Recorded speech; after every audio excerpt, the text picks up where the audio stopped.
Right. So I'm back. Just thought I'd make start working through some workflows. Uh, Basically exploring how I want to go about structuring my thinking and my process around making videos.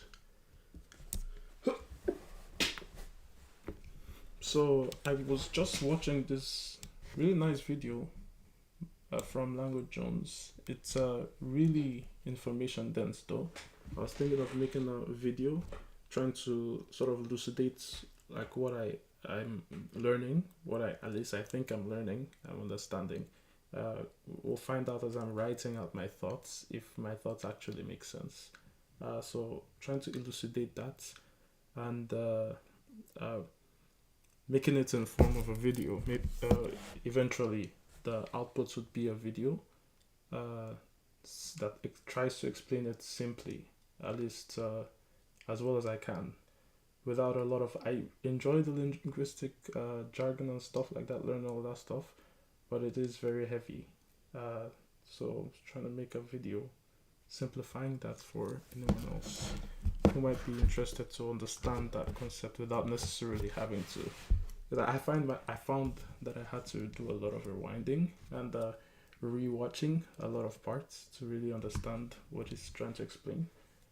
Not because he explained it poorly, but because he was going into a lot of technical detail. So, um, one thing I have been meaning to explore is obsidian canvases. Um, I really love the obsidian canvas feature, but there's one massive thing in my workflow at least missing from it. Um, so let's just walk through here. Create a canvas. How do you create a canvas? There you go. So one feature missing from it, you can do really cool things. You can add notes. You can even do code blocks in your notes. TypeScript. Let x equals 10. Function test, and this renders like really cleanly. You can do connections this way. You can add a separate note. I guess I can't. Let's add this note. You can add this note here. This is a completely different note, and everything is really clean. And I have this as was from a friend actually. Gave me this tablet, this cheap tablet. So it's really nice that I'm able to actually do stuff without having to rely on the trackpad. It's not the best though, but it's way. I love this because it's way. It does everything I need it to do pretty much.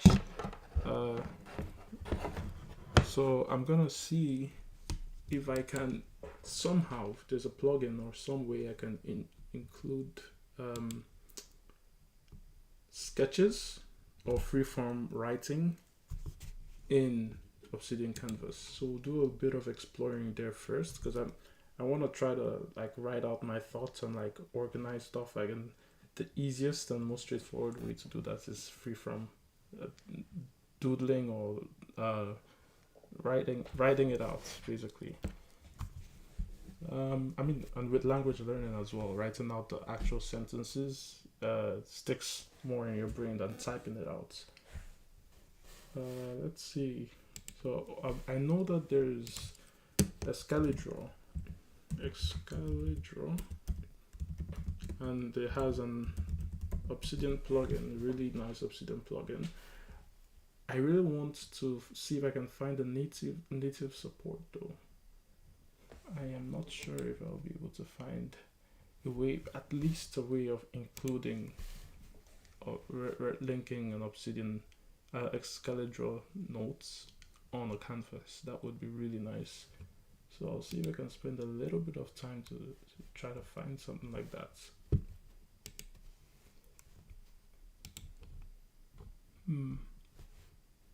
So I guess first step is actually installing the Excalibur plugin. we have to enable plugins first because this is a new install of Obsidian.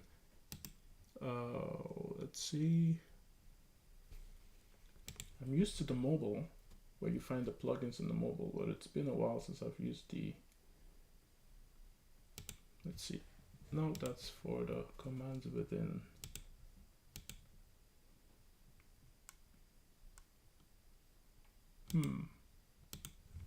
Oh, probably in the settings. That would make sense. All right, let's see. I do like myself some Vim, so I usually the first thing I do whenever I install this is enable the Vim. So I'll see if I can find that.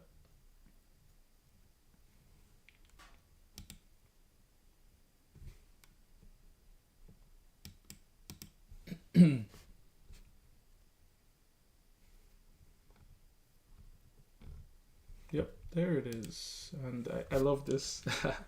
It asks the classic question. It's actually pretty handy to see if you actually know what you're doing. Probably helps with their user experience too. Won't have people writing complaints with them that they changed their thing and they can't switch back. Or I guess you can always switch back because the settings icon and everything is a GUI, but I like it nonetheless. So let's see, core plugins. Are there any ones I'd like to? I think I do like this actually.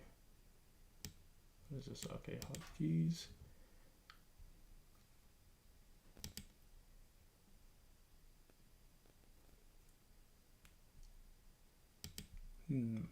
I'd like to explore this more sometime. Publish random note. This would be super if I connect. I just saw that actually, let me see if there's anything new. Yeah, I just saw that they released an Obsidian CLI, which is really amazing because right now I use obsidian.nvim. Let's see where the release notes are. It's gotta be somewhere here.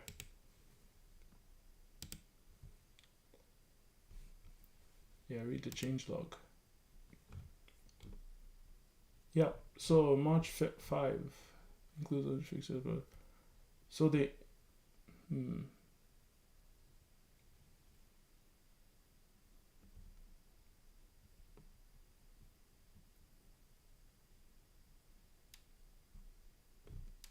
when was it introduced? Because that gives me an idea of, yeah, just in February. Okay. So unfortunately I can't play videos here. I have this thing, try to reduce distractions. It blocks images except from in specific location, and videos except for in specific locations. So I can't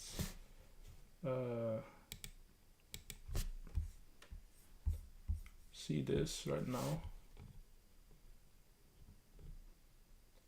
But it looks like what would be really cool, because a little hiccup I run into when working with obsidian.nvim is, I guess, the workflow of you, because of course some of the plugins and all of that stuff that you have automatically when you install plugins on Obsidian, they don't reflect in they're not there in obsidian.nvim because obsidian.nvim is actually agnostic of the Obsidian app itself. It's just really a way of managing markdown files that takes in Obsidian's philosophy pretty much and adds a lot of cool features. But this might enable me to sort of connect some of my Obsidian workflows as I build it up over time, and have the notes live in the same space and have that any callbacks or anything that any plugin does or any scripts do, that actually is supported while I'm in NeoVim, and I can sort of have this continuous workflow of I can start right away editing my notes while I'm in NeoVim or add quick notes, but switch to the UI whenever I want to, and the CLI here makes everything work. So that's like the dream for the future. I have a lot of stuff I want to do and a lot of stuff I have to do, so I don't think I would have any time to try to contribute and make that dream a possibility, and like try to upstream it if possible, or at least even a possibility for my local setup. But hopefully someone has that same. I'm sure there are a lot of people that are like productivity gurus and stuff like that. I'm sure that there's eventually gonna be someone that's like, oh yeah, it makes sense to integrate this. But regardless, let's not lose focus here.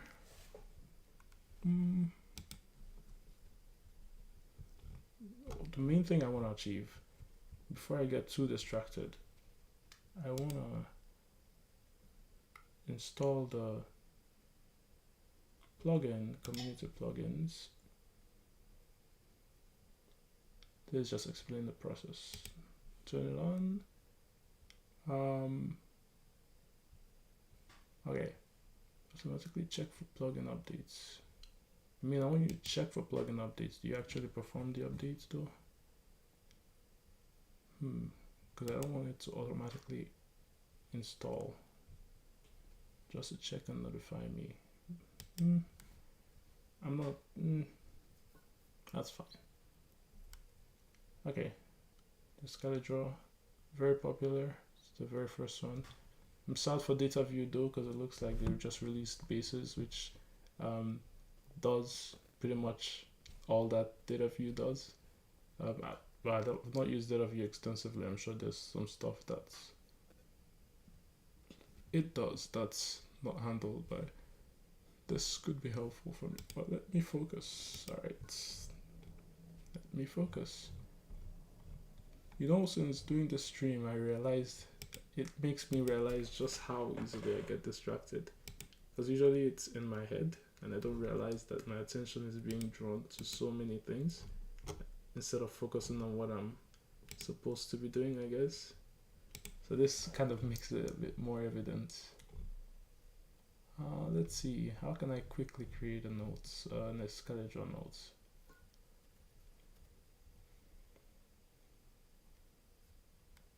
I guess you just use the command palette. Let's see.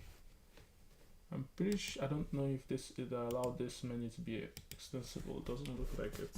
What's the shortcut for this? It's gotta be a shortcut for the command palette. Anyways,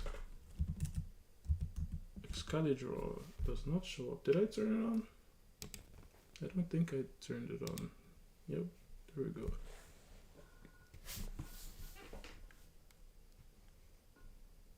Right. Let's see what we can get from this. New drawing. Okay, they do extend it. Let's see. Right. The tablet is working. Let's see.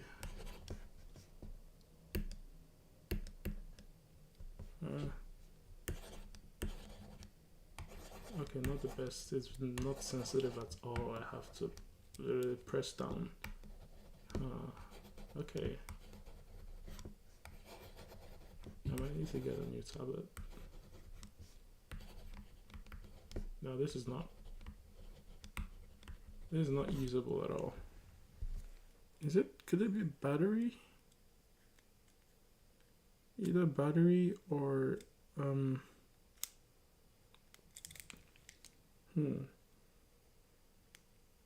Let's test other software to see if maybe it's a software issue.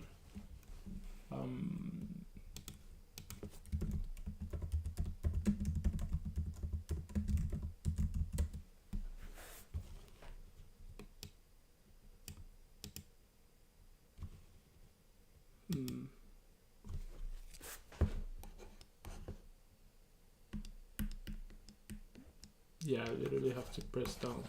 That's not good. I don't like that at all. I don't remember this being the case though. That is very strange. Is there a software perhaps I have to install? Just 1 second.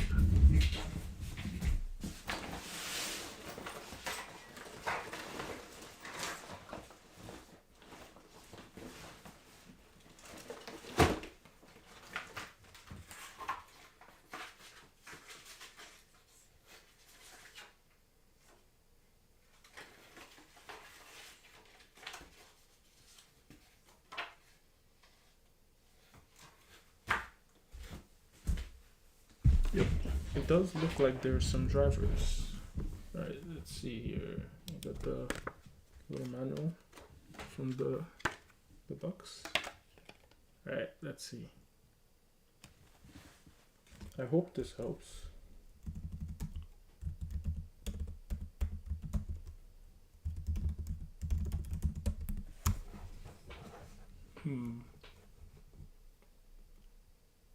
I can't recall which one it is I have.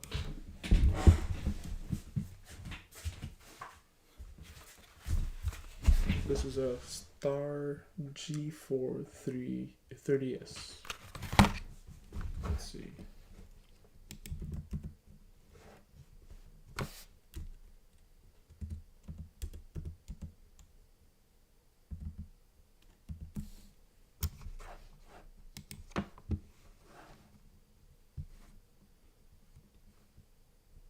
Let's get this.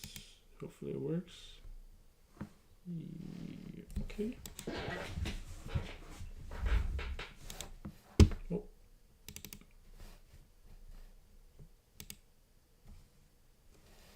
Oh, okay, that's a DMG. I thought it was a zip file for a second there.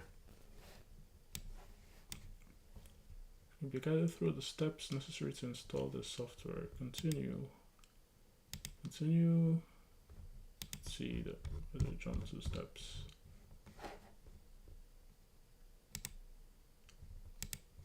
What is strange?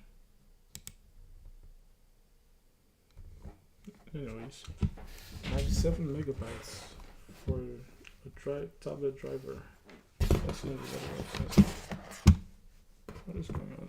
Okay, I think my mouse and my driver, my pen are fighting.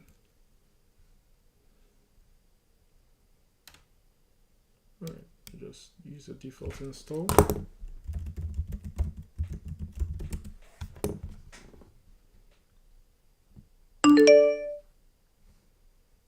Alright, move to bin, delete. Now let's see if this gives us anything.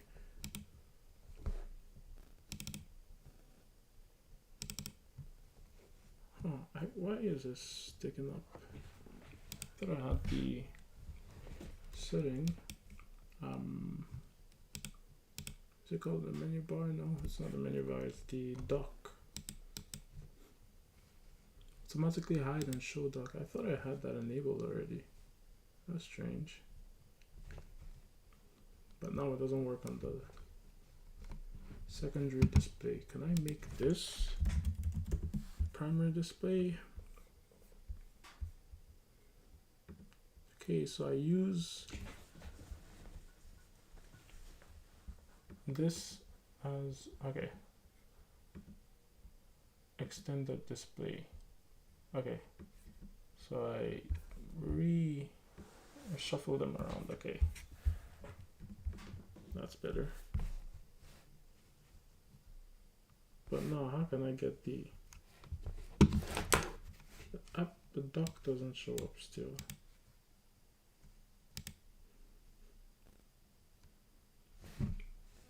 Even as this is the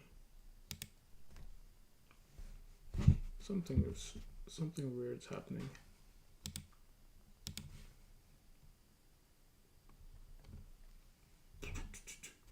Okay, focus. So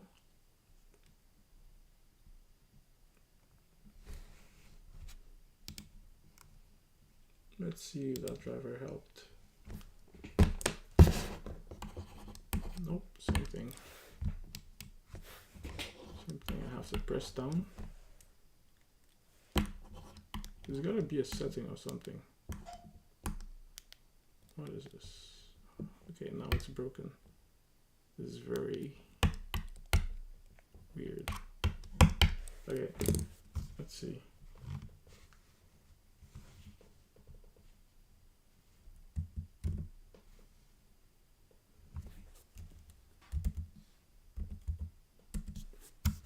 See that again. XP pen. There you go. Would like to use Bluetooth. Allow.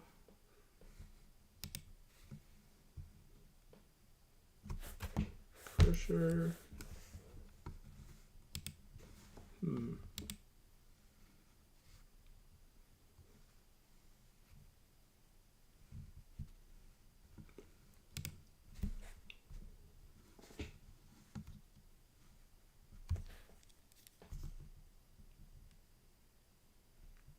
Left double click. Right click, let's see. Receive keystrokes. Okay, I guess. Is that I don't feel a little. Okay. Would like to control what the why do you need to control my computer?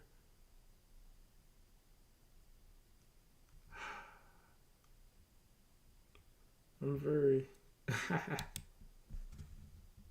why would this be needed? Okay, let's see. Let's allow the driver, let's see.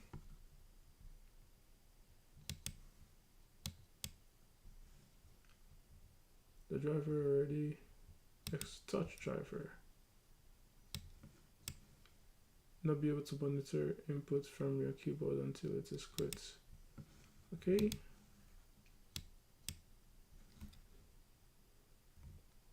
Explain driver. This is very weird. Okay, now it's better. Much better. Okay, that's progress. Still too thick. Maybe I gotta adjust the pressure.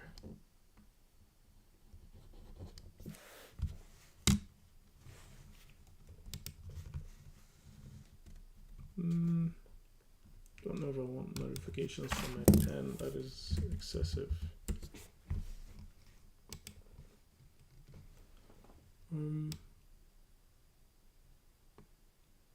Let's try this.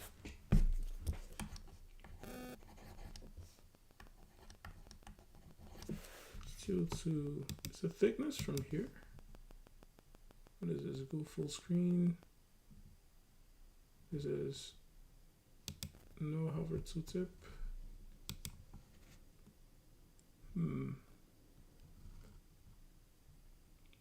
Insert in the Obsidian Tools panel.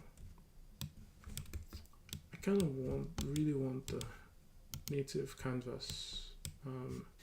This is a really impressive tool, but like, I'm not a big fan of the user experience. Oh, whoa, my bad.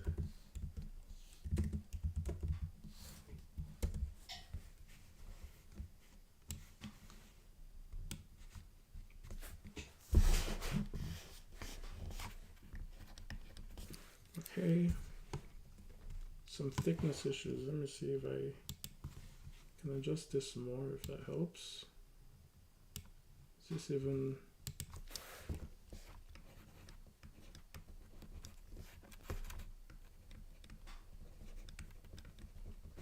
It is very weird. It's not very... I don't like the writing experience, to be honest. Okay. This is not gonna work for what I wanted to use it for. So if that's the case, I think I want to use a better tablet, and if that's the case, I might as well ditch this little integration project attempt and just focus on trying to work on the video then. Okay, let's see. We'll stick with this. We'll stick with the default canvas. Okay.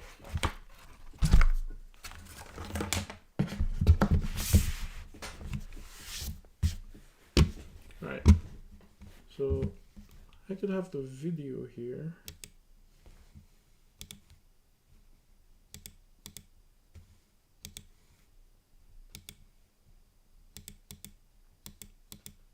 Oh. Right, we could start from the top, and then as we're watching, I kind of walk through. So in this video, I'm going to give you a I think the problem with the subjunctive, like I've heard it traditionally. One second, let me just delete this. Ideally, I'd like to be able to clip this stream and make it into the video. So, but it's pretty late now, so I'm not quite sure if my voice is gonna. I can't have a powerful voice when it's late. We'll see what we can do. I can remake the video after making a proper script. Right.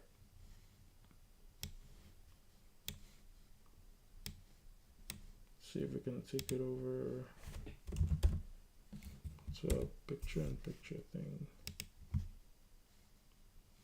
completely different way of approaching the subjunctive in languages like Spanish and French from what you've been taught, that relies on understanding 2 key points and 3 subparts to one of those points. And before you're like, hey, I can do math, that's 5 things. Let me just point out that Spanish learners get taught a useless mnemonic with 6 things. So mine is less. I'm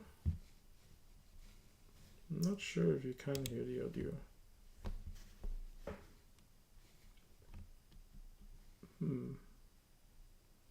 macOS audio capture. Let's try this. Stuff and will actually help. The subjunctive mood is a stark dividing line. It's the quitting point for many English speakers studying Romance languages. Nearly every American I know who studied Spanish in school remembers running up against the subjunctive, and usually that's when they throw in the towel. Might be feedback though, because my mic's catching the audio as well. I want to see how it looks. If I'm able to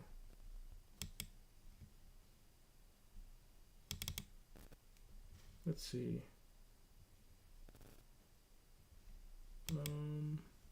This would be, where is my account? Video channel. Live. I guess it doesn't show up quite yet.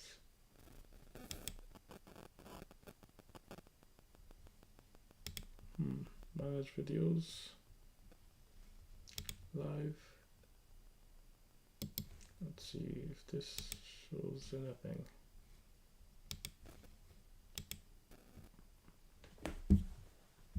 Okay.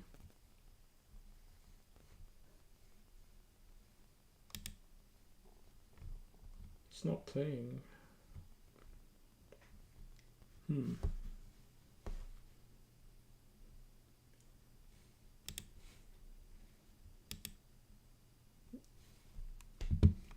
You can't see what I'm doing.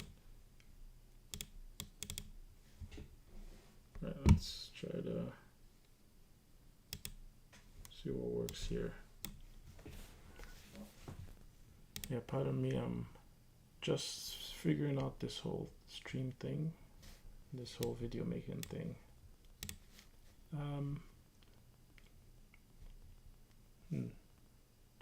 I want to see if I can record at the same time as I'm making a stream, and while recording, it's portrayed as this complicated, additional, advanced grammatical topic. It's in the back of the textbook, and it's shrouded in mystery and doubt. Not only is it usually taught as being about doubt, whatever that means, but... Alright, let's see. Stop recording. and it should be saved. If I go find it,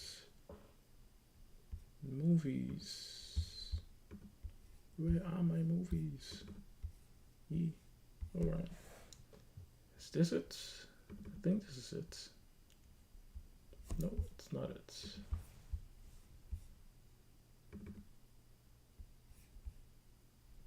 This isn't it either. Where was it saved? Let's try another one. It's also just not explained clearly, Okay, as though let's you see. need to be in doubt about how to conjugate the verb. I took French in high school, so I wasn't taught this, but a lot of you were evidently taught a weirdo acronym. Alright, let's try again. User stand movies 226 313.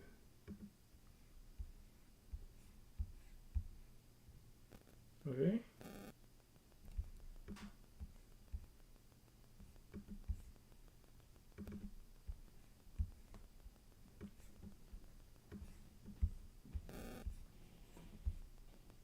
Clearly, Okay, as though let's you see. need to be in doubt about how to conjugate the verb. I took French in high school, so I wasn't taught this, but a lot of you were evidently taught a weirdo acronym. Alright, let's try again. Okay, looks like the recording's good.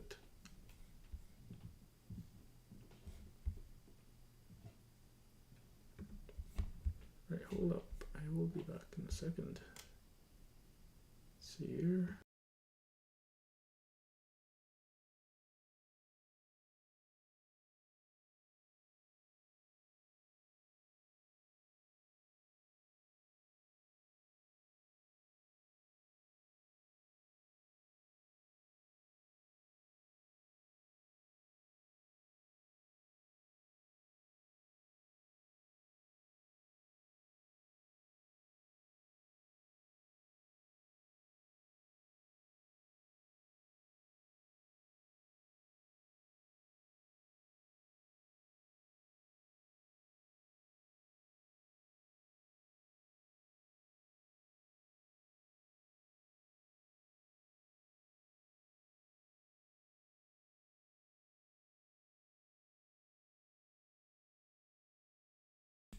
Let's just do a little bit of a switch here.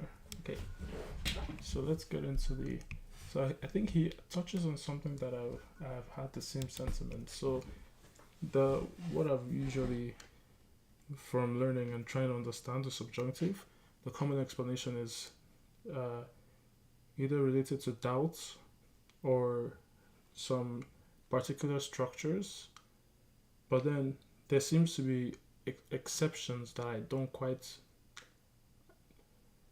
When I start to see a lot of exceptions to rules, I wonder if the rules aren't well defined, if there are more fundamental rules that are being missed, and more often than not, that's the case. And that's what I sense for the subjunctive. Often there are rules like, if I recall, there's this, for example, if you're, see if I can recall. Yeah, this rule really ticks my brain, right? Like I really can't stand this. So I think there's this rule that's if you're saying, so for a reflexive verb, you don't apply even when there's doubts. For a reflexive verb, you don't apply the subjunctive. But for maybe that's like could be a fundamental rule, but I'm just trying to see like poke at see if there's something underlying. So for reflexive verb, you don't apply the subjunctive, but for the if it's a verb that I can't even remember the rule anymore. No, the rule was if it's impersonal, then you use subjunctive. But if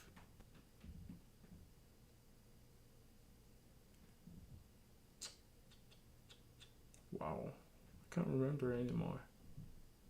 See, this is the value of explaining. In my mind, I understood it completely, but I guess not. So,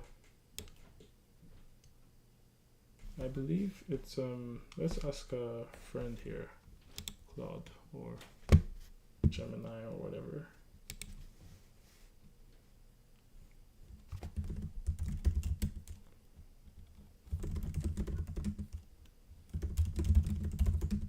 Let's try. On va essayer de parler, d'écrire en français, juste pour m'aider à pratiquer un peu. Euh, euh, non, euh, en français. Euh, que, que c'est la règle qui dit que quand la règle à propos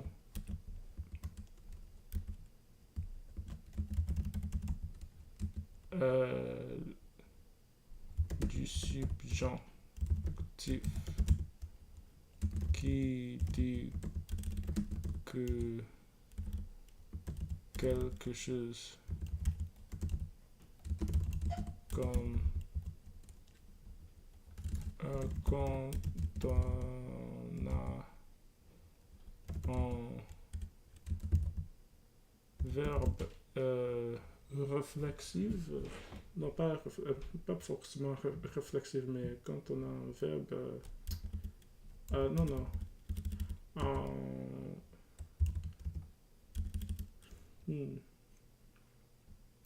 action impersonnelle,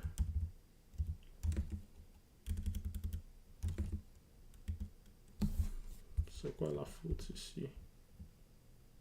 Un peu impersonnel, on peut utiliser le subjonctif, mais pas quand l'action n'est pas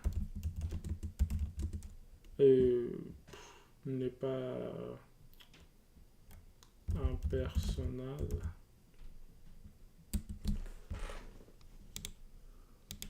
D'accord? La règle dont tu parles est celle de l'idée des sujets.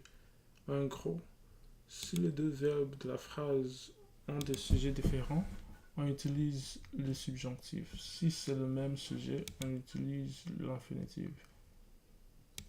Oui, c'est ces règles que je touche, que je touchais, à quelles je touchais. Je veux que tu viennes. Il faut qu'elle parte. Même sujet, infinitif.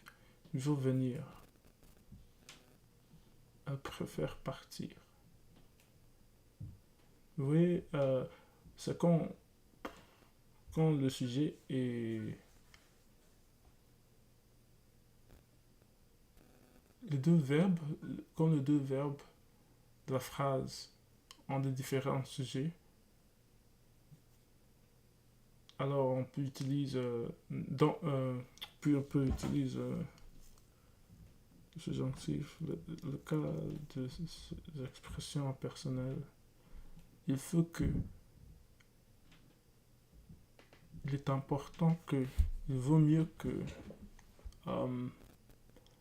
s'explique justement par il est impersonnel, donc il ne représente pas une vraie personne.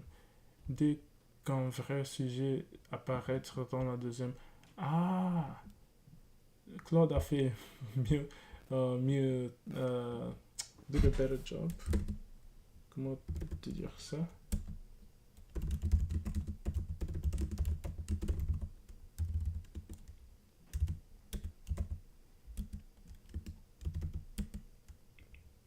Un meilleur travail. C'est juste travail. Je pensais qu'il y a un mot spécialisé que travail d'utiliser ici.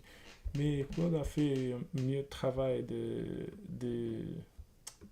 il a fait un mieux travail d'expliquer la règle fondamentale. Euh, donc, c'est tout ce que tous, je veux dire, je ne veux plus besoin d'autre chose. J'ai plus besoin d'autre chose. C'est tout. C'est pas c'est tout ce que j'ai besoin.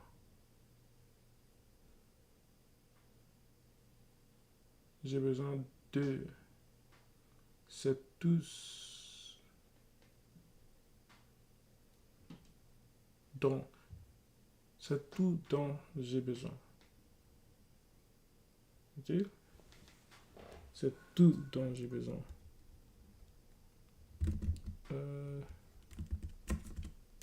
It's all I need. C'est tout dont j'ai besoin. Oui, oui, c'est tout ce dont j'ai besoin.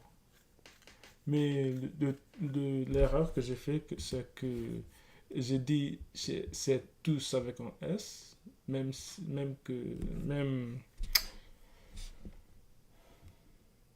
alors que c'est pas la conjugaison correcte pour tout, parce que parce que c'est où il est, parce qu'il est dans le deuxième personne, non, il est dans la troisième personne singulière ici, donc il est tout avec un T, et puis on ajoute le C pour présenter. Oui, oui. Je pense que ça fait un peu de sens. Hein? D'accord. Donc, il y a cette règle d'écrire la règle qu'on vient de trouver. Il y a aussi c'est pas intuitif ici.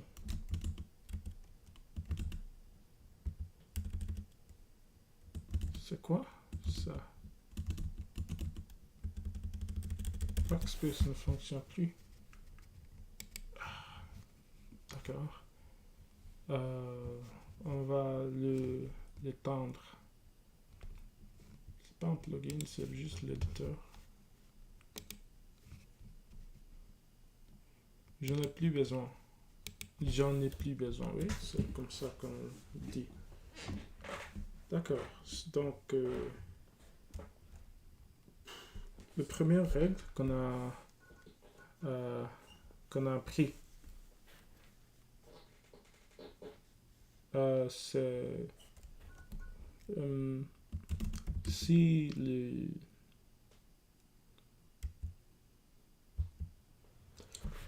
la clause main et la clause j'ai déjà oublié le mot. C'est pas subjonctif, ça se voit. Mais c'est subjugate. Main clause and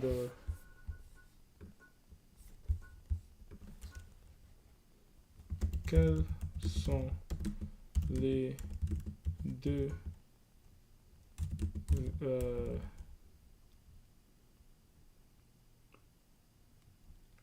clauses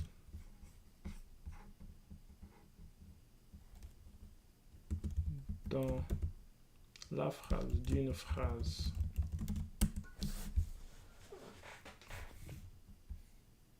Non, non, non. Subordonné. Subordinate. C'est que je vais l'oublier juste après, pas trop loin. Pas trop. Very soon. Je sais que je vais l'oublier bientôt. Oui. D'accord. Si la clause subordonnée est la proposition principale et la proposition subordonnée. On n'utilise pas clause dans le français. La proposition principale Et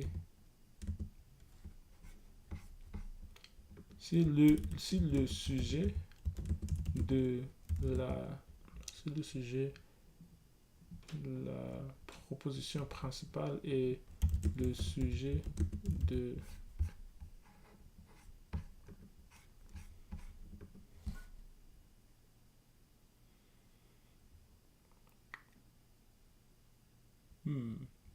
donc, si les deux verbes de la phrase ont des sujets, oui, c'est le sujet de la proposition principale, le sujet de la proposition um, subordonnée.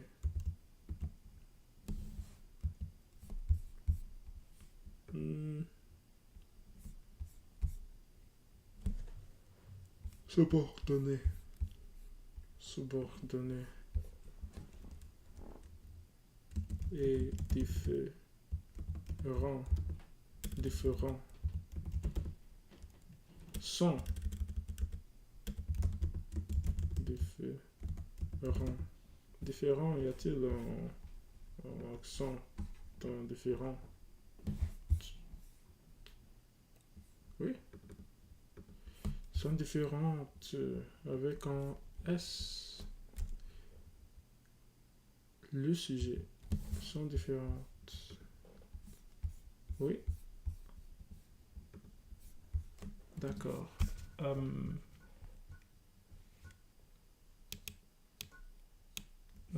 Non, je veux nommer ce cas. Pour faire ça,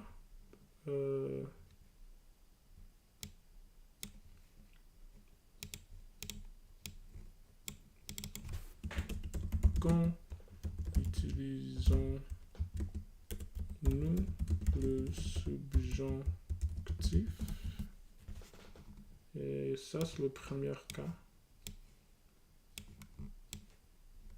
D'accord?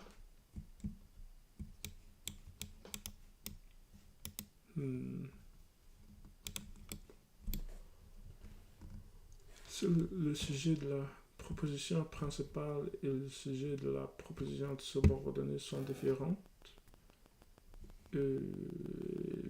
Puis on va commencer par ça avant de faire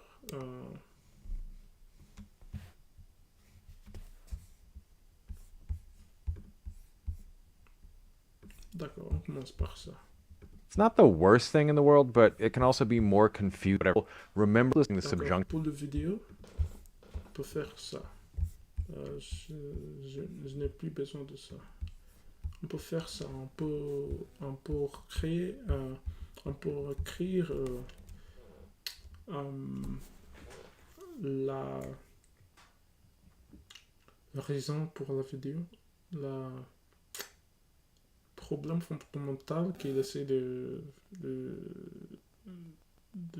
fixer, non pas fixer, qu'il essaie de résoudre,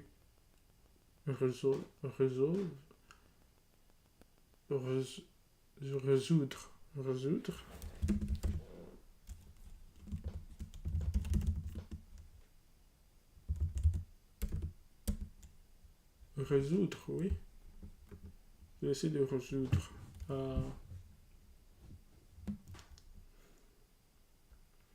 Les explications de la subjonctif sont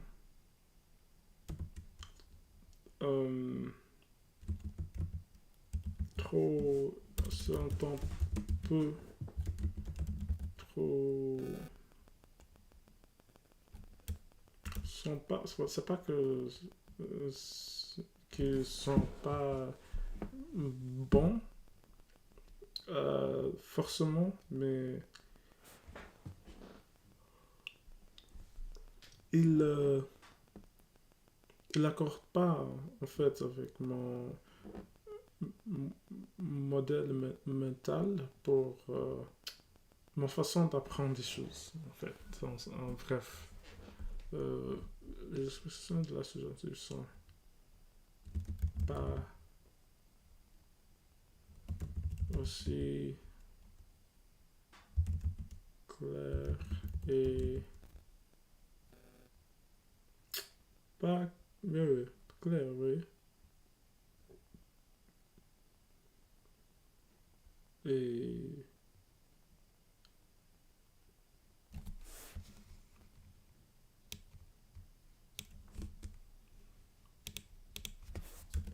claires comme je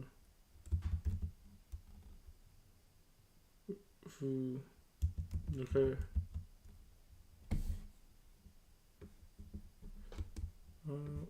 D'accord.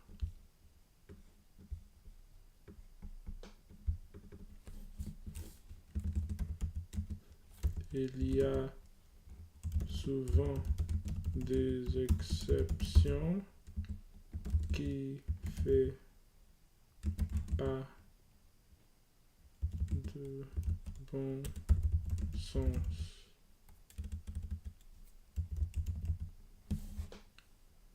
Qui fait pas de bon sens.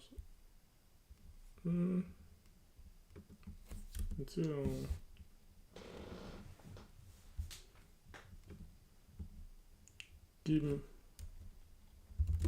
plaire pas. Qui ne sont pas. Ne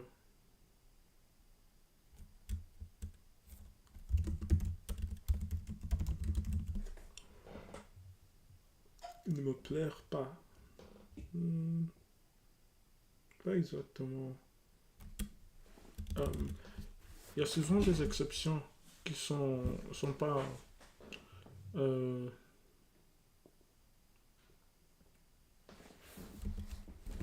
qui m'indiquent que il y a probablement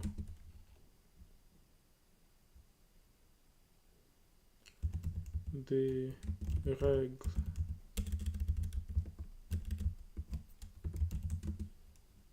fondamentaux que je n'ai encore touché. Je pense que c'est correct ça, mais je ne sais pas. Tu vas me dire. D'accord. Ça c'est le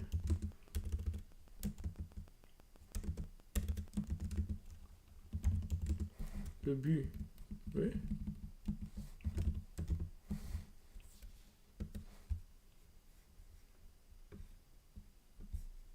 Le but c'est de définir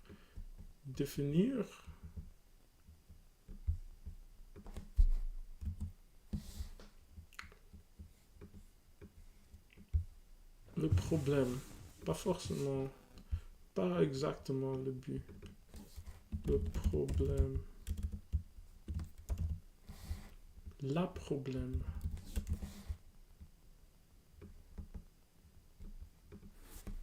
D'accord?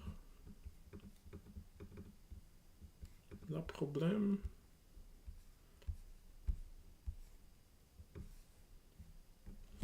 Quand utilisons-nous le subjonctif? Et encore. Et pas encore. Et aussi. Que sert-il?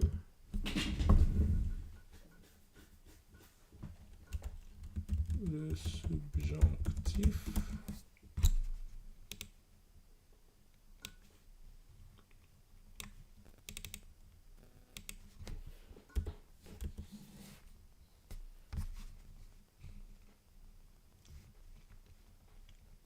D'accord. D'accord. Que sert-il? Pour élucider des... Il était un mot en fait en français.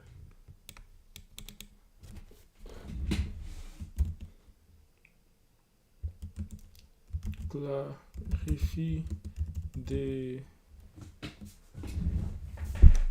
ambiguïtés.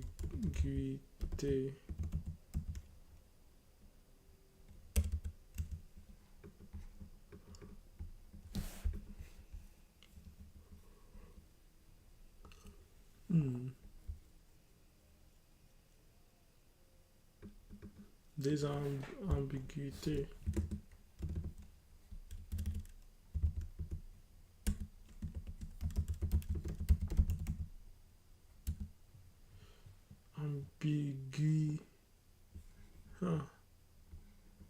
Ambiguïté.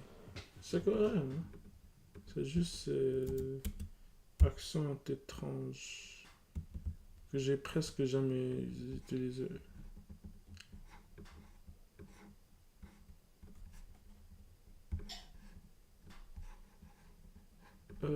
Dans des exemples concrets. Faut dans des exemples concrets. Ah, regarde la vidéo. Subjunctive in languages like Spanish and French from what you've been taught. That relies on understanding 2 key points and 3 subparts to one of those points. And before you're like, hey, I can do math, that's 5 things. Let me just point out that Spanish learners get taught a useless mnemonic with 6 things, so mine is less stuff and will actually help. The subjunctive mood is a stark dividing line. It's the quitting point for many English speakers studying Romance languages. Nearly every American I know who studied Spanish in school remembers running up against the subjunctive, and usually that's when they throw in the towel. It's portrayed as this complicated, additional, advanced grammatical topic. It's in the back of the textbook, and it's shrouded in mystery and doubt. Not only is it usually taught as being about doubt, whatever that means, but it's also just not explained clearly, as though you need to be in doubt about how to conjugate the verb.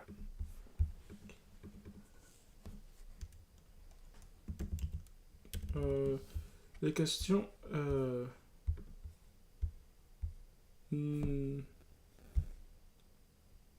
problème.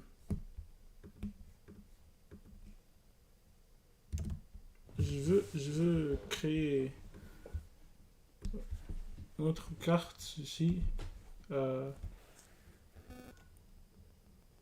qui déclare les problèmes qu'on voit dans des explications de subjonctifs. Des misconceptions. Pas forcément misconception, mais fusion des misconceptions, des confusions et misconceptions.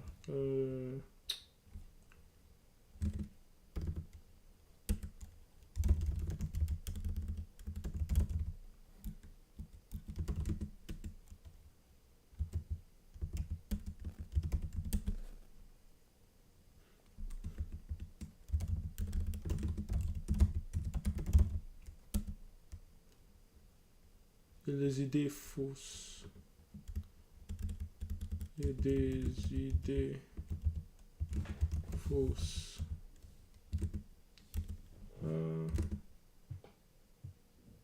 Fausses. Et des idées fausses. Oui?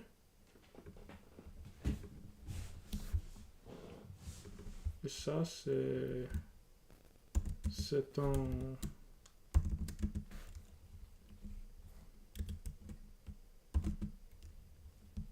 C'est un quoi?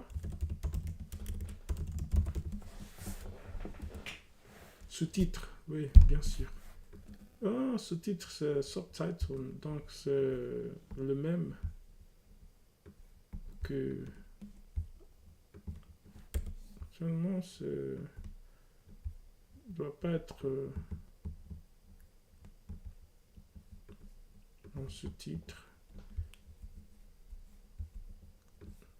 Une de ces des confusions, c'est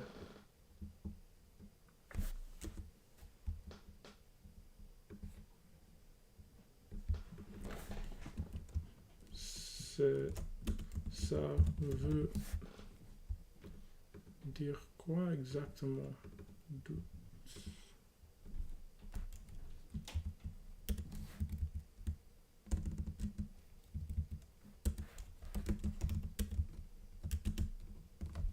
Ça veut dire quoi exactement? Doute. Est-ce que je me doute? Est-ce que je doute? Quelqu'un? Oui? Non, c'est pas. C'est pas le problème. Quelqu'un?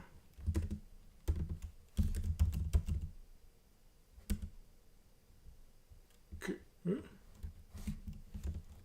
Ah, c'est juste. C'est juste.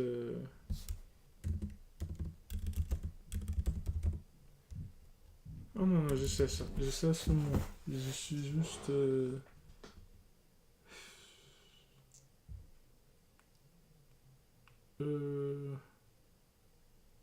Stupide, plus dur, mais ce sont des mots forts. Il y a un autre mot.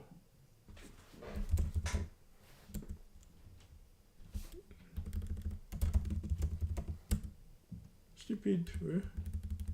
Je pensais qu'il y a un autre mot pour ça. Je dis quelqu'un ou quelque chose.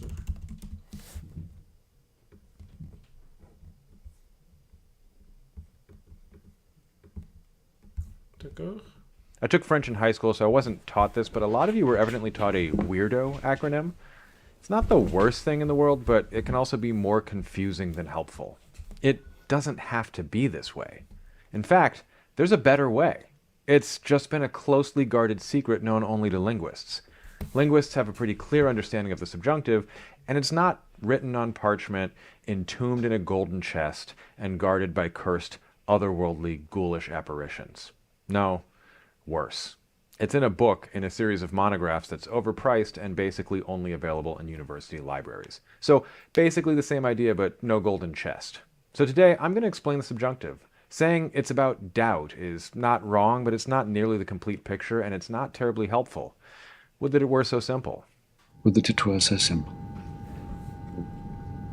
Would that it were so simple. Would that it were so simple. Would that it were so simple. My dear boy, why do you say that? We're going to get a little technical, but in the end it's going to make so much more sense.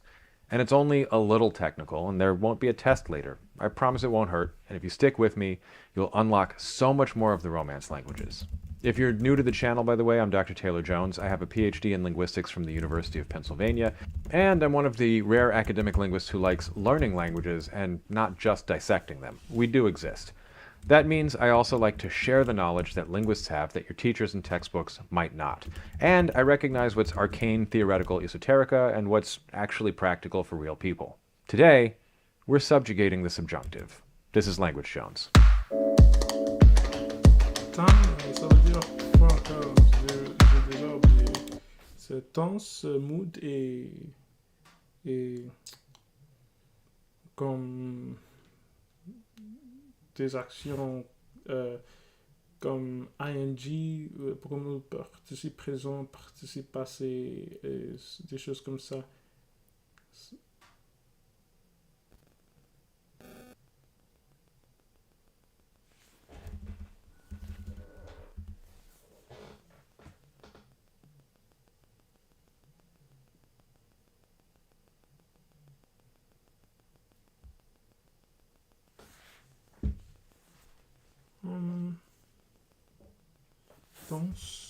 Tense,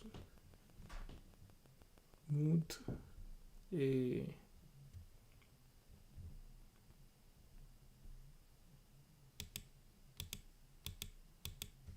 But it's not nearly the complete picture. But in the end, it's going to be in linguistics, what's arcane theoretical esoterica and what's actually practical for real people. Today, is a language school that system, but is used in French. System is linguistically With the tutorial. only available in university libraries. So basically the same idea, but no golden chest. Entombed in a golden chest and guarded by cursed, otherworldly, ghoulish apparitions. No, worse. It's in a book in a series of monographs that's overpriced and basically only available. Is a language school that offers system, but used whatever lingo. Spanish students are evidently taught a mnemonic that is something like wish or will, emotion, impersonal expressions, requests, recommend, doubt, denial, ojalá. Back to the video. Let's address the weirdo in the room right away. Spanish students are evidently taught a mnemonic that is something like wish or will, emotion, impersonal expressions, requests, recommend, doubt, denial, ojalá. Ignoring that that's actually wowie or do, and that part of it is literally in Spanish, albeit borrowed from Arabic, this is not that helpful, as I'm sure anyone who's tried to implement this system surely knows. That's a grab bag of items mixing feelings, literally emotion is a whole category, with structural descriptions like impersonal expressions, speech acts like recommending. Ça veut dire quoi exactement sentiment comme, parce que il y a des fois qu'il y a des sentiments, mais on n'utilise pas le subjonctif, on utilise en fait l'impératif. Donc ça, c'est une autre source de confusion.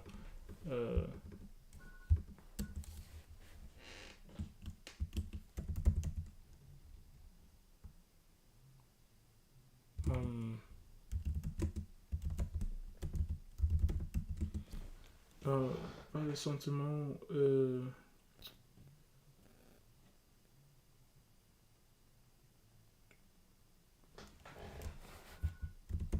Subjectif.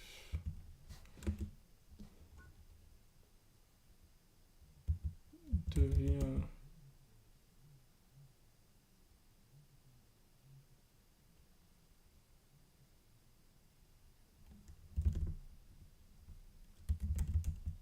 Tel.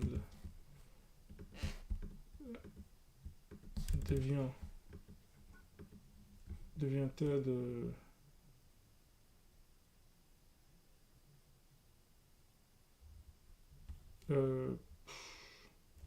subjonctif quand reste-t-il le reste-t-elle impératif.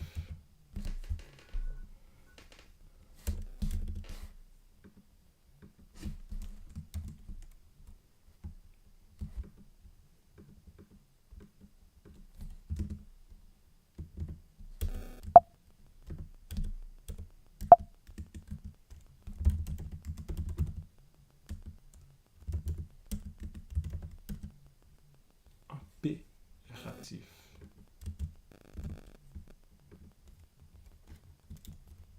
Quand reste-t-elle impératif?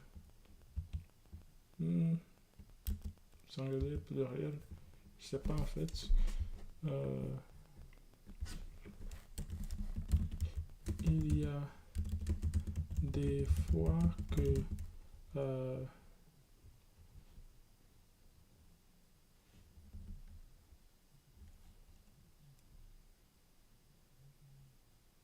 le subjonctif et l'impératif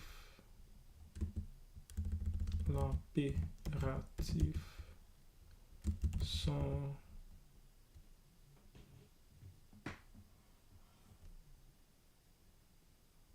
valides. Tous les deux.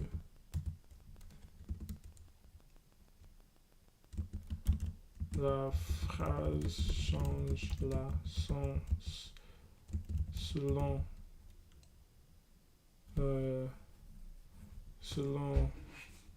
notre choix. De mood.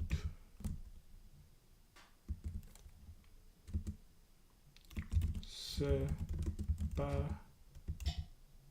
réglé.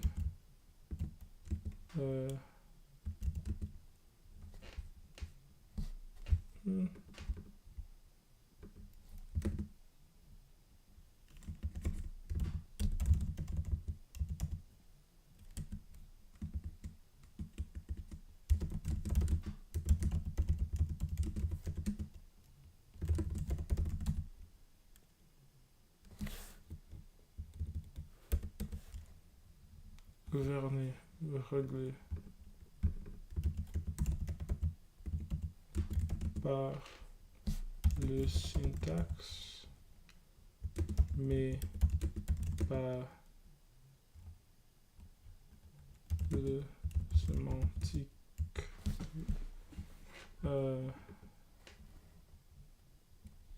De sémantique.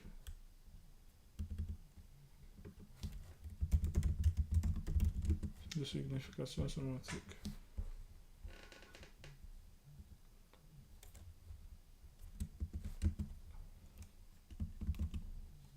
Quand choisissons-nous l'un plutôt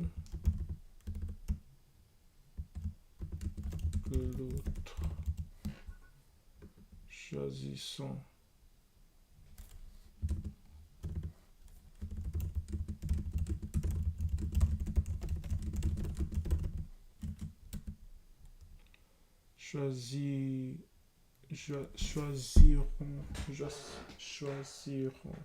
choisirons-nous l'un plutôt que l'autre. Et c'est pas plus avec un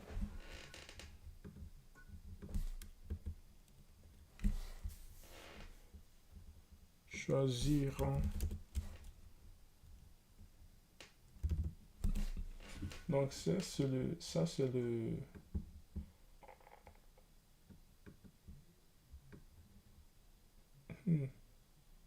il s'agit que le futur simple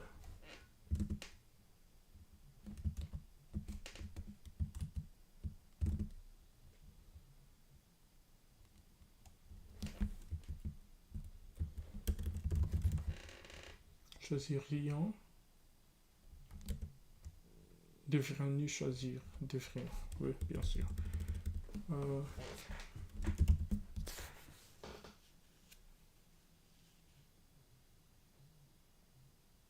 D'accord. Je pense que je comprends. D'accord. L'un plutôt que l'autre.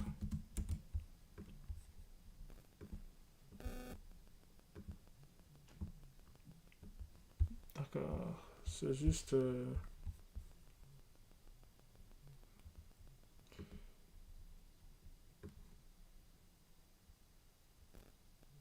quelqu'un des confusions qui m'a poussé à créer cette vidéo. Ouais, qui m'a poussé de créer une vidéo.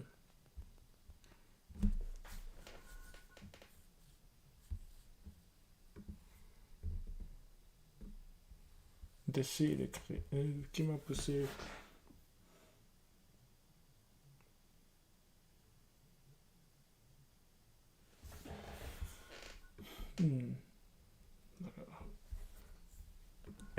And mental things like doubt. Ultimately, you're more likely to try to just brute force it all by memorizing all the different sentence frames and triggers for its use. Not only is that a tremendous waste of time, but it's also ineffective. After all, there's plenty of instances where you'd still have to choose between the indicative and the subjunctive, and the choice will change the meaning of the sentence. Leave me a comment if, like, Il y a des fois que tu dois quand même choisir entre le subjonctif et l'indicatif. Ah, c'est pas l'impératif. like me, the names and triggers for its use.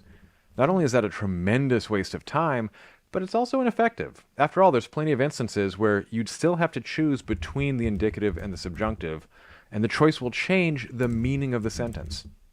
Leave me a comment if, like me, this is what... Le choix change la signification de la phrase. And triggers for its use. Not only is that a tremendous waste of time, but it's also ineffective. After all, there's plenty of instances where you'd still have to choose between the indicative and the subjunctive, and the choice will change the meaning of the sentence. Leave me a comment if, like me, this is what you suffered through. So let's get into what's really going on. First, some background. Linguists talk about TAM systems, T for tense, A for aspect, and M for mood or modality. Aspect, yeah. Different languages make use of different parts of these systems. So for instance, Mandarin marks aspect, but not tense. What I mean by that is that there's no specific grammatical markers for when something happened in Mandarin. You use the same verb forms for yesterday, today, and tomorrow, and just say something like yesterday to describe it. But Mandarin does have obligatory marking of aspect. English, on the other hand, is both tenses and aspects. So what are tense and aspect? Well, tense is when something happened. We can get into the details, and languages divide things up in different ways. For instance, some only distinguish between past and non-past, others have past, present, future. But the big picture view is that it's just about when something happened. English marks simple past tense with ed and present with nothing or with s, so that's when I said when something happened. That's the verb happen with a past tense marker on it. Happened. Happens. Aspect, on the other hand, is how we think of the event in terms of having internal constituent structure or not. It's the same event, it's just how we choose to describe it for the purposes of what we're trying to say. So starting simple with no structure, I can say, I read the book. You know it happened, but I'm not breaking up the act or spreading it across time. The other side of that is, I was reading the book when you called.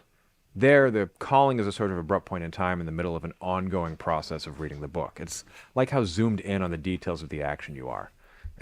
Donc, pour le français, le temps, c'est-à-dire le passé, le présent ou le futur. C'est juste le temps dont dont, à quel le temps, à quelle action se passe. Oui. Puis des choses comme dans le passé, on a le passé simple et le passé et l'imparfait. Ça, c'est en différence de... j'ai déjà oublié encore. C'est tense, mood et... Je peux le souvenir.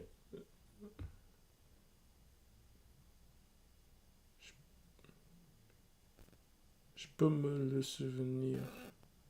Tense, mood et... Aspect.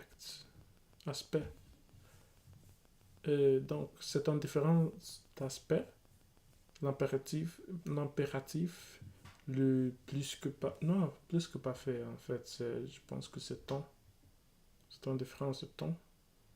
Parce que il est achevé dans le passé, dans notre action. Mais la différence entre... peut-être une autre vidéo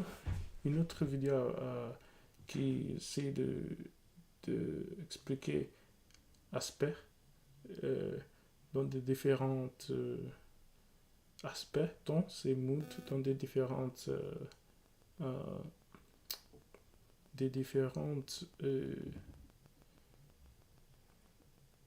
dans la conjugaison, le français, le présent et en ajoutant le participe présent comme cela, comme dans ce cas-là. C'est en différence l'impératif l'impératif,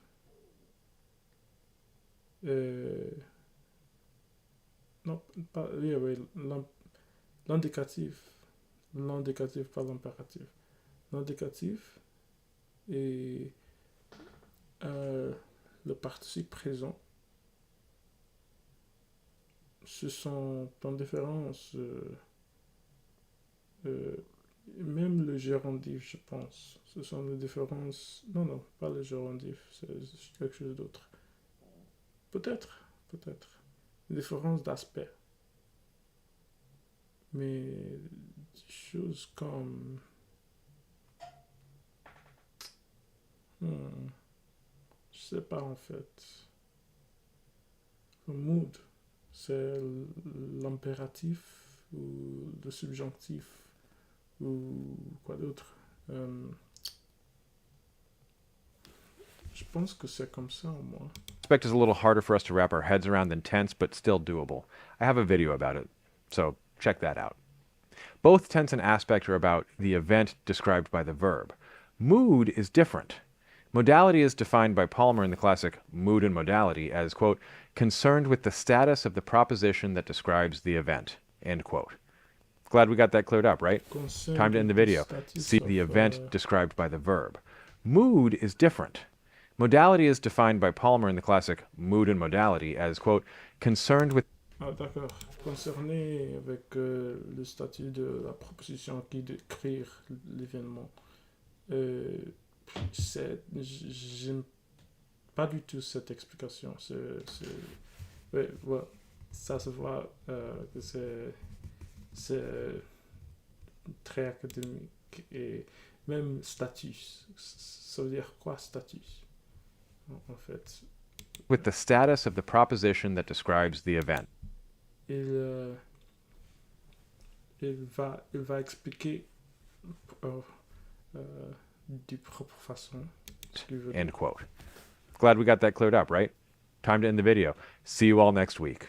Okay, so seriously, what does this mean? Well, proposition is a term from logic that describes what we might think of as whole sentences, like the sky is blue. And status usually relates to a logical concept of like truth values. The proposition the sky is blue is generally. Comme dans le logiciel, on a des propositions. Et comme dans logique, on a juste des propositions sans sans ajoutant en qualité, une qualité de vérité ou de signification. Juste, non, pas de signification. Mais ce sont juste des propositions. Sans ajoutant des autres propriétés, propriétés comme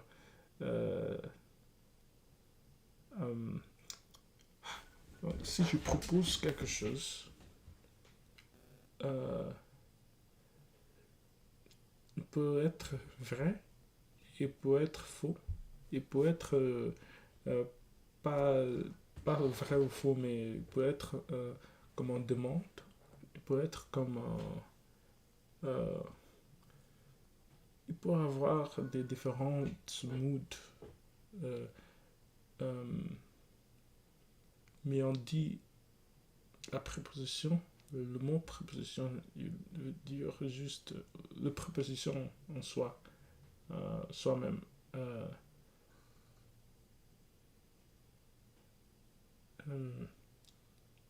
Et pas des.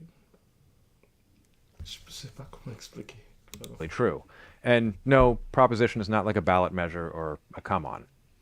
What modality does primarily is convey speaker judgments about a proposition, sort of like either how true do I think it is or how do I know that it's true. Ce que je n'aime pas dans cette explication, c'est que c'est pas juste à propos de la vérité. À propos de la vérité, parce que la vérité, au moins dans la logique binaire, c'est binaire. C'est vrai ou c'est faux. Même dans des autres systèmes de logique qui ne sont pas binaires, même en préposition peut être juste um, um,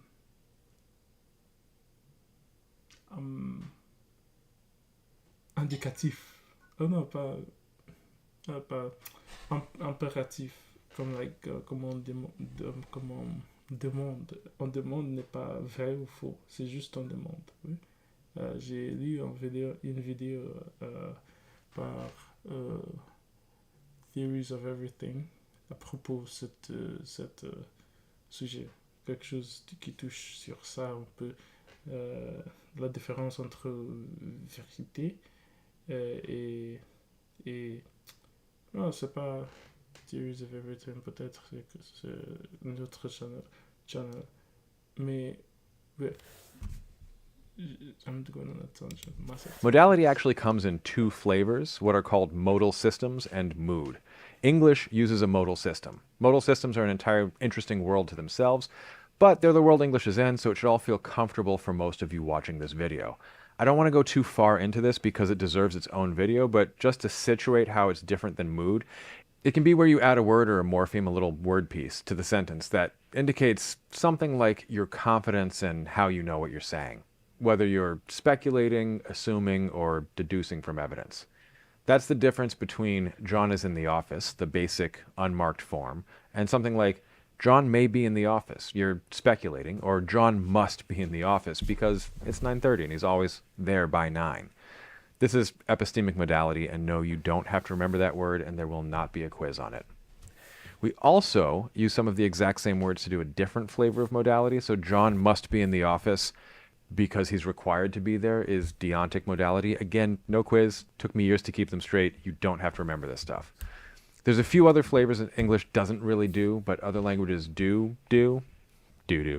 Like evidential markers, where you have a word or a morpheme that indicates how you know what you're saying. So it's the difference between it's raining and I know because I saw it, and it's raining and I know because I heard it. Or it's raining, I'm told. Or even I deduced it's raining, for instance, because I smelled the petrichor.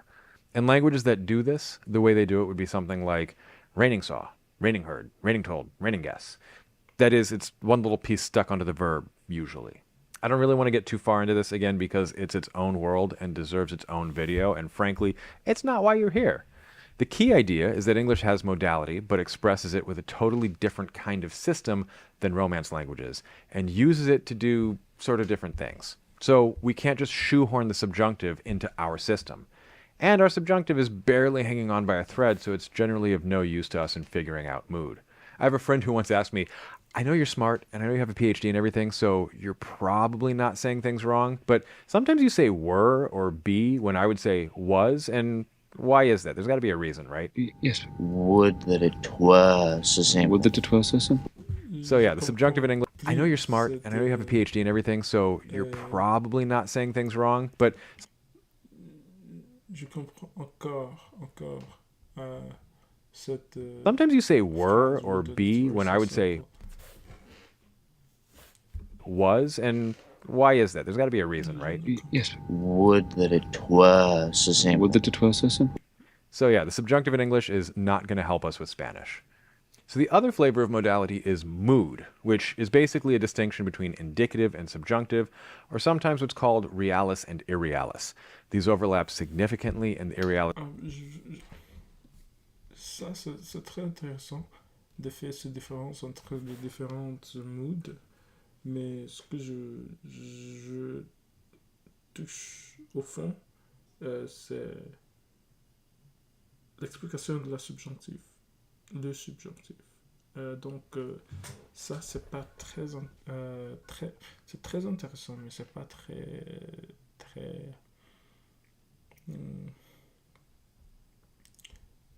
c'est pas très,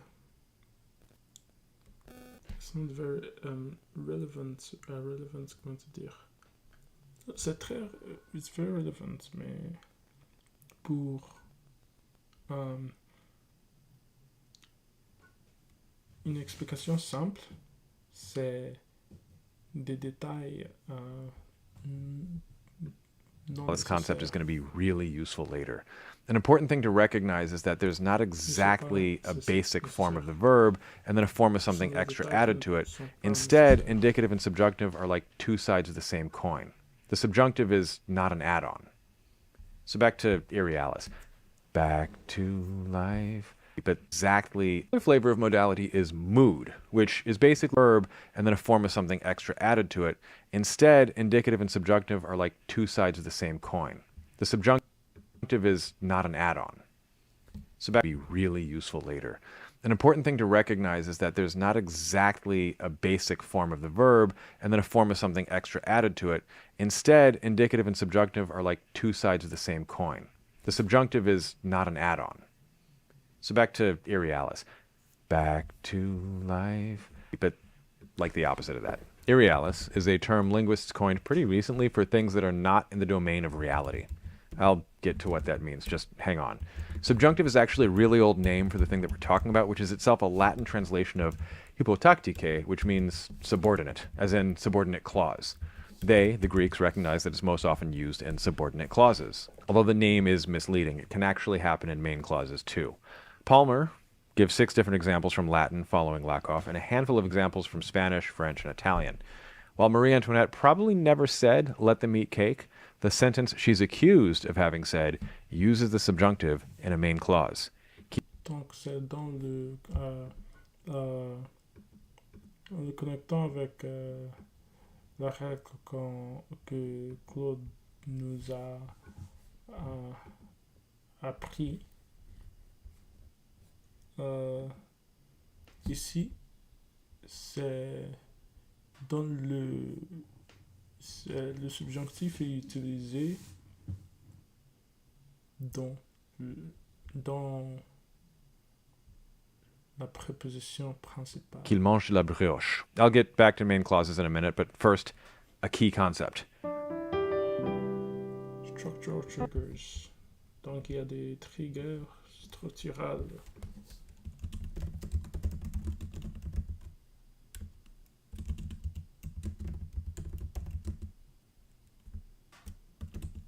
Triggers.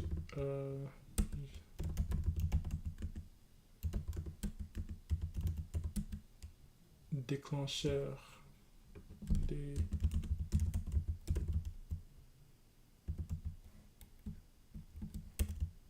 Déclencheur. Déclencheur. Pas un. Déclencheur.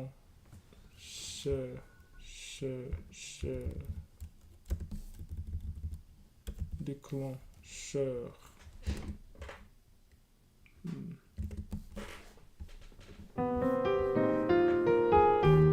So here's the first key concept.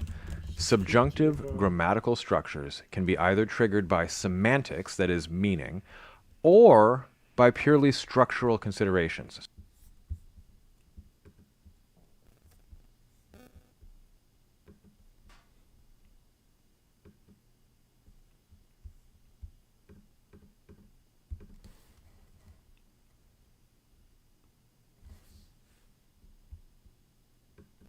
Et des considérations. Non. So it's not always...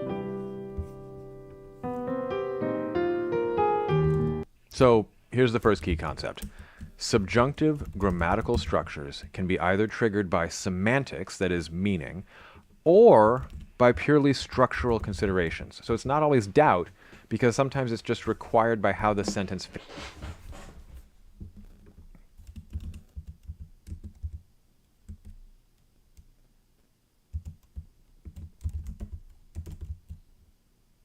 Déclencheur sémantique.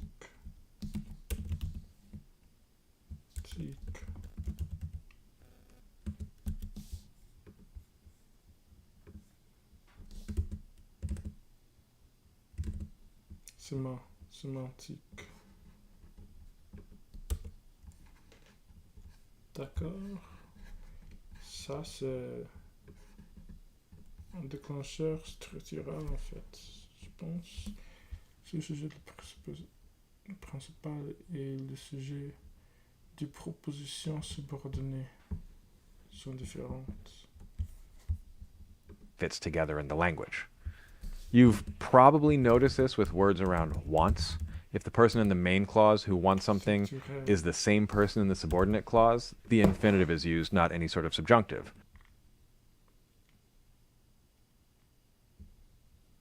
That's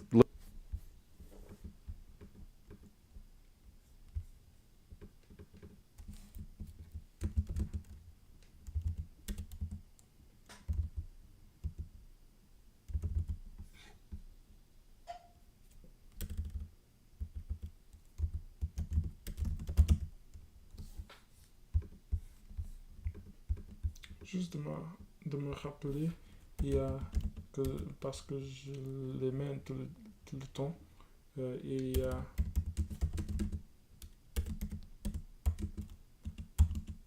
l'impératif, l'indicatif et l'infinitif.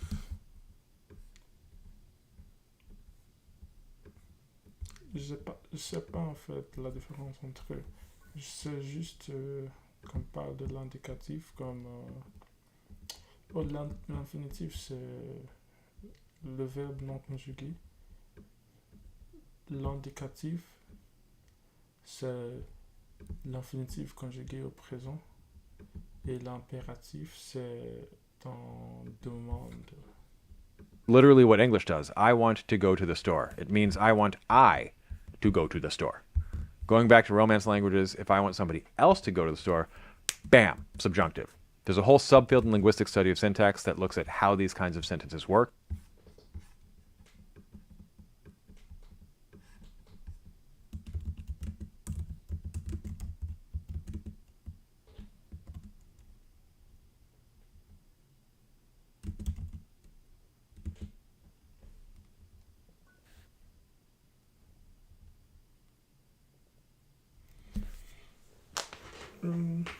Des exemples.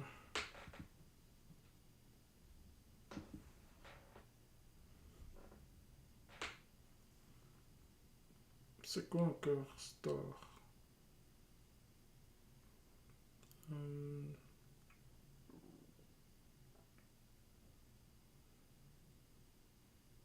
Store. C'est...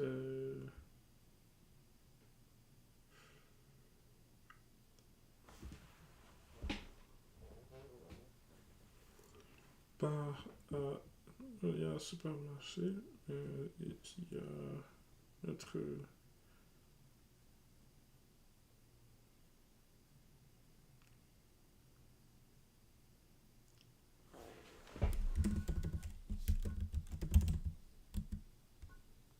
magasin.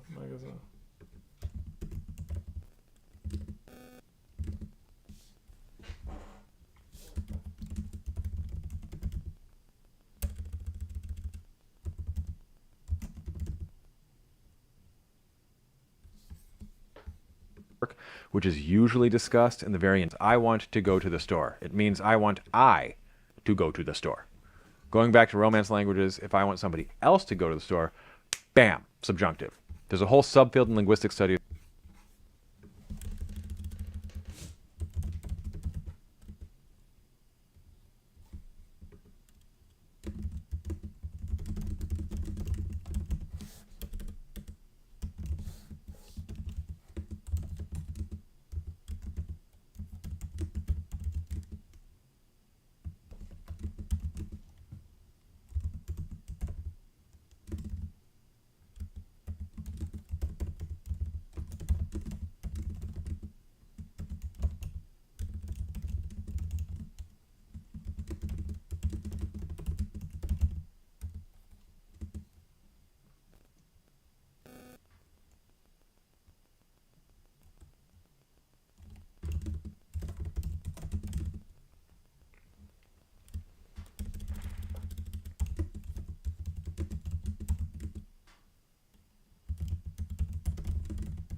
c'est la préposition principale et la préposition subordonnée sont différentes.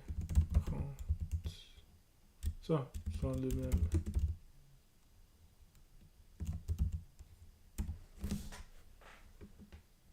D'accord.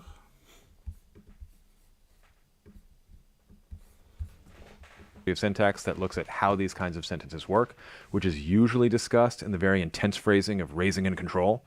It's not really wanting or wishing or willing or whatever here. It's just that the subject of the main clause and subordinate clause don't line up, and that triggers a grammatical thing.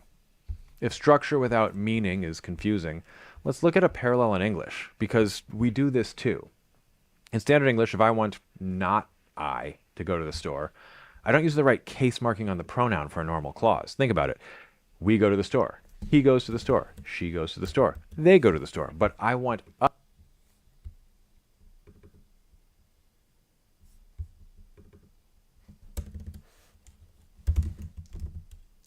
Il y a ces difficultés exactes que j'ai eues quand j'essayais de comprendre le subjonctif. Juste la structure sans la signification ne me faisait pas du sens.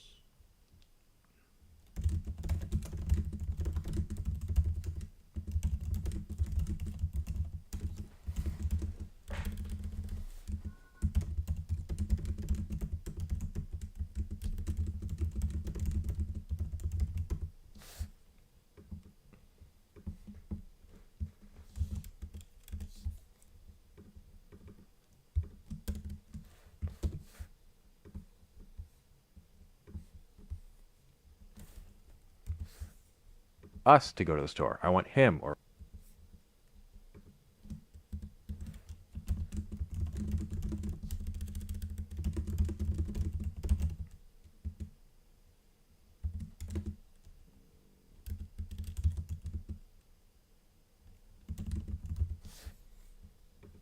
do this too. In standard English, if I want not I to go to the store,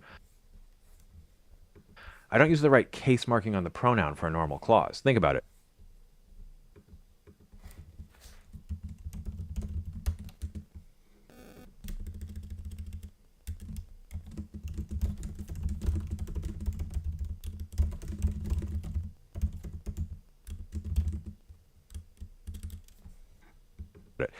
We go to the store. If structure without meaning is confusing, let's look at a parallel in English, because we do this too.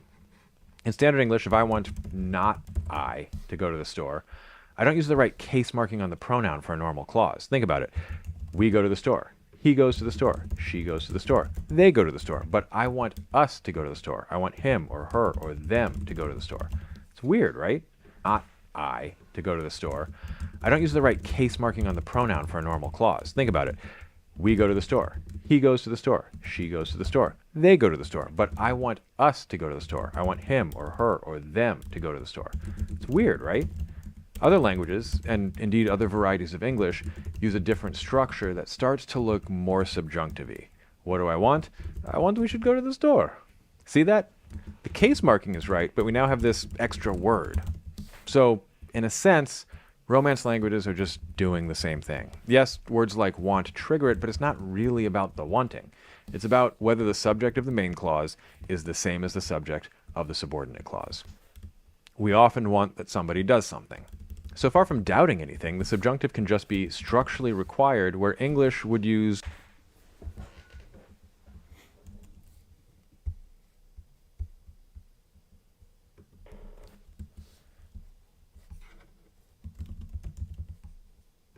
like want trigger it, but it's not really about the wanting. It's about whether the subject of the main clause is the same as the subject of the subordinate clause. We often want that somebody does something. So far from doubting anything, the subjunctive can just be structurally required, where English would use wonky case shenanigans on the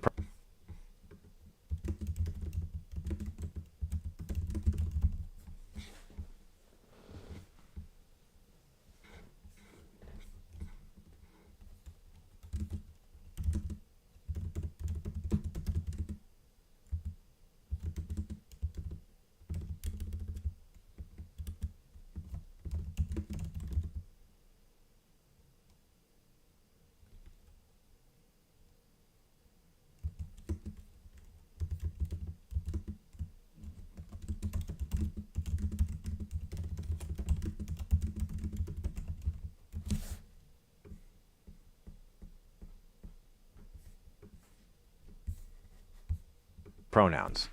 The actual technical term is exceptional case marking, which is not the subordinate clause. We often want that somebody does something.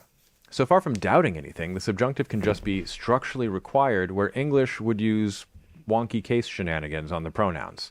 The actual technical term is exceptional case marking, which is not that different from what I said, and I like mine better. Also, for those playing the home game, I mentioned pronouns, but it was case marking and not gender, so don't take a shot. Here's the other key concept for the subjunctive. Inserted. Tant qu'il y a juste un déclencheur structurel. Irrealis. It's not real or realized. This is the glue that ties everything together. Palmer, following Methuen, talks about unasserted propositions. Again, not a milquetoast come on with a wink and a nod. That is, it's stuff you don't want to assert. This does not mean doubt, again. What does it mean? Well, there's three flavors of subjunctive: negation, unrealized, and presupposed. This last one is super weird, but it's actually crucial to understanding some of the stranger seeming uses. Want to irrealis.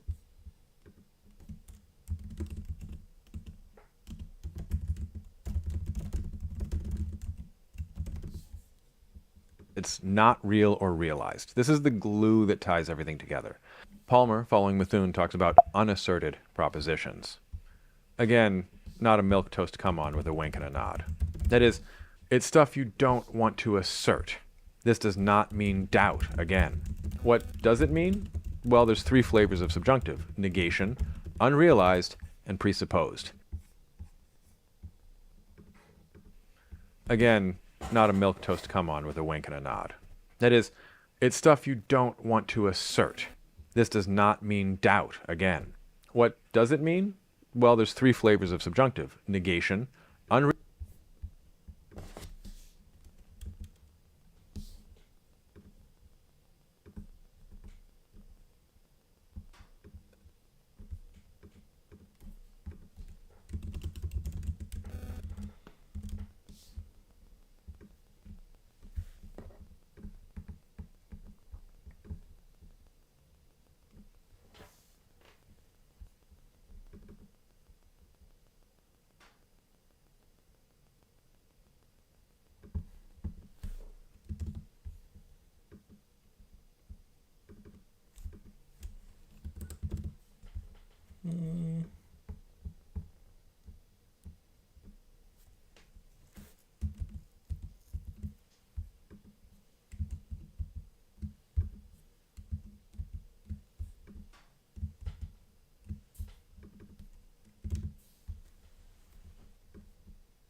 Realized and presupposed. This last one is super weird, but it's actually crucial to understanding some of the stranger seeming uses of the subjunctive.